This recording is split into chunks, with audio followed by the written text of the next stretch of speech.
In this video I will tell you more about the telescope layout panel, where you can define the architecture of your telescope. You can, for example, select one of these predefined interferometer type as well as a single dish telescope, or do your custom one.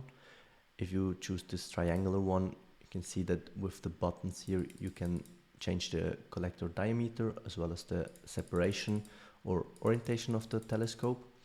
It is always updated live here in the plot to the right, but you can also just type in any number.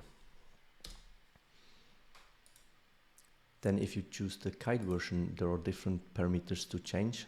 For example, this short baseline or the ratio C. In the live architecture, you can as well change the diameter and the X and Y separation and orientation of the telescope. And if you would like to go back to the default parameter, you can always just select this restore default button and then it goes back. If you want to create your own custom array, you can use this custom menu, where you can add up to 50 different dishes. If there's an overlap, you get like an error message here.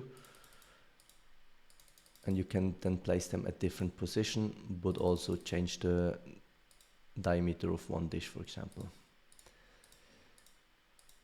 And then if you have many different dishes, they also get a label, so each dish gets their own label. And then if you want to delete one specific one, you can just see here which one you want to delete and find it in the list, and just click this minus button to remove that one.